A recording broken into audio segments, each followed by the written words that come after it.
This is oil that is from the restaurant.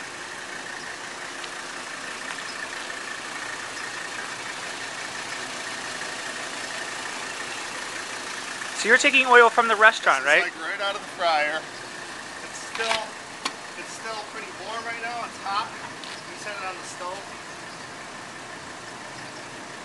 Hopefully it won't melt that bucket. So you're simply filtering the oil at this point, right? Filter it. Yeah.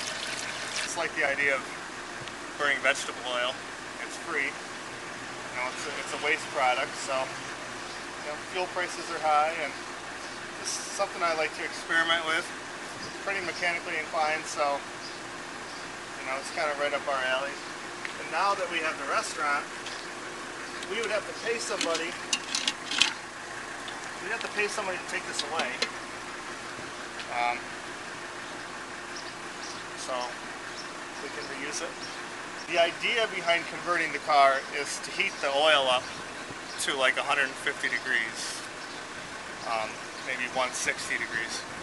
So coincidentally, the car's cooling system runs at 180, 190, so that's what you use to heat the oil.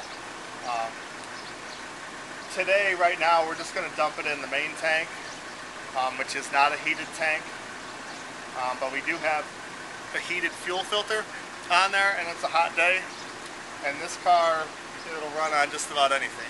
Okay, so we're going to be good to go with this.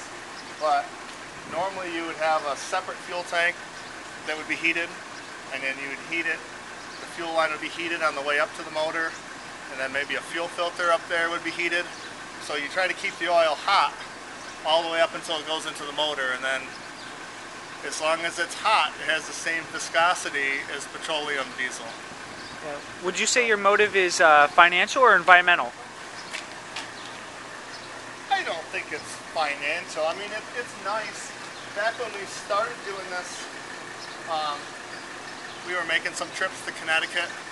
My wife's parents are from there. So on a trip like that, yeah, I mean, you might save, you know, $100 or $150. You know, back when, you know, diesel was $5 a gallon at one point.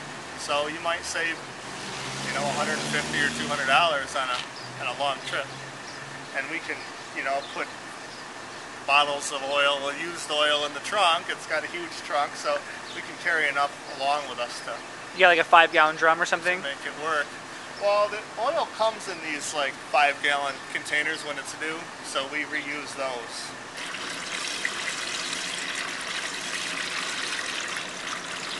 You can mix vegetable oil and kerosene and diesel. They're all interchangeable. I guess it's just it's not so much the money itself, it's just the idea of giving our money, you know, to foreign oil, which just creates, you know, problems. You know, multiple problems. We're at war over foreign oil right now, and, you know, I just think that we should at least experiment with ways to be more self-sufficient. You know, try to use domestic, you know, oil, or I don't think that growing vegetable oil, growing corn, that's not the solution, but at least we can try some new things rather than just solely relying on foreign oil. Yep. But Rudolf Diesel, the man that invented the diesel engine, it was invented to run on peanut oil. So this isn't a far stretch. It was invented to run on vegetable oil. I guess what happened was petroleum ended up being cheaper to produce, so that's why we use petroleum over all these years.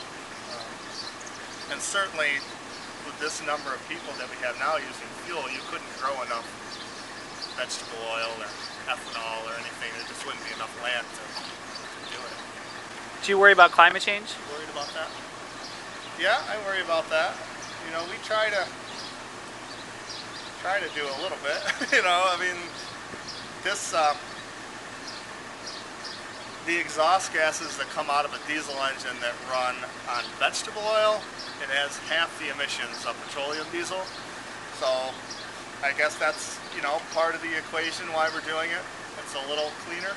Yep. I wouldn't say it's clean, but it has half the, the physical soot and, the bad emissions that are coming out of a regular diesel.